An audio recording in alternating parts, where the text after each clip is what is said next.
Assalamualaikum warahmatullahi wabarakatuh. Perkenalkan, nama saya Siti Nur Hajijah. Di sini saya akan menjelaskan tentang penyusunan program bimbingan dan konseling. Penyusunan program bimbingan dan konseling itu adalah suatu program layanan bimbingan dan konseling yang tidak akan efisien sesuai kebutuhan keadaan siswa jika dalam pelaksanaannya tanpa suatu sistem pengelolaan manajemen yang berbentuk. Artinya, dilakukan secara sistematis, jelas, dan terarah. Maksud dari jelas dan terarah itu adalah bagaimana kita melakukan layanan kita terhadap si siswa tersebut. Misalkan, apa sih kebutuhan siswa, apa sih masalah-masalah yang dihadapi siswa, dan kita melakukan layanan-layanan sesuai dalam bimbingan dan konseling tersebut. Penyusunan program bimbingan dan konseling di sekolah adalah hendaknya berdasarkan masalah-masalah yang dihadapi oleh siswa tentang kebutuhan siswa dalam mencapai tujuan pendidikan, yaitu kedewasaan siswa itu tersendiri. Tujuan program bimbingan dan konseling itu ada dua macam. Yang pertama secara umum dan yang kedua ada khusus. Yang secara umum adalah agar siswa dapat memperkembangkan pengertian dan pemahaman diri dalam kemajuannya di sekolah.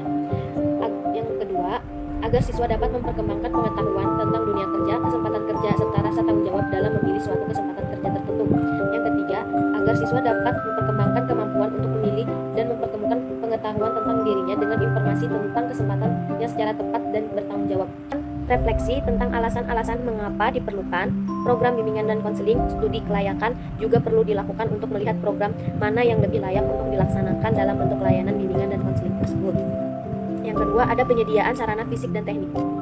Program bimbingan dan konseling perlu didukung karena fisik dan adalah semua peralatan atau perlengkapan yang dibutuhkan dalam rangka penyusunan program bimbingan dan konseling, seperti ruangan kerja, tenaga bimbingan dan konseling, ruang konsultasi, peralatan administrasi, dan lain-lain. Sarana teknis seperti alat-alat atau instrumen yang diperlukan untuk melakukan pelayanan bimbingan seperti tes baku, daftar checklist, angket, format, daftar penilaian, kartu pribadi, dan sebagainya.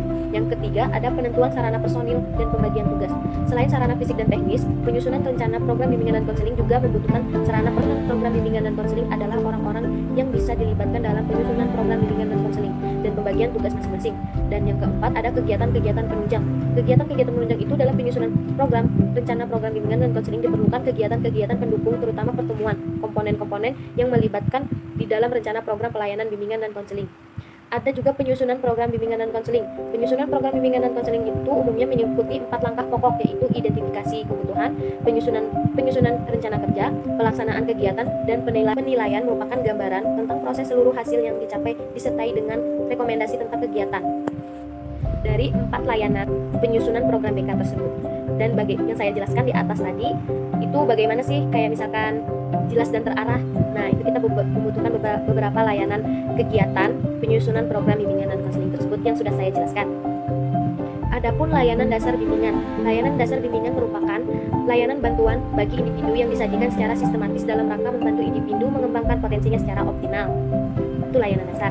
Yang kedua, ada layanan perencanaan individual. Layanan perencanaan individual dapat diartikan sebagai layanan bantuan kepada individu agar mampu membuat dan melaksanakan perencanaan masa depannya berdasarkan pemahaman akan kekuatan dan kelemahan. Mohon maaf karena saya mengambil inti-inti dari penyusunan program bimbingan dan konseling tersebut. Mohon maaf jika ada salah kata, mohon dimaklumin karena masih sama proses mengejar ilmu pengetahuan dalam penyusunan program bimbingan dan konseling. Terima kasih teman-teman. Wassalamualaikum warahmatullahi wabarakatuh.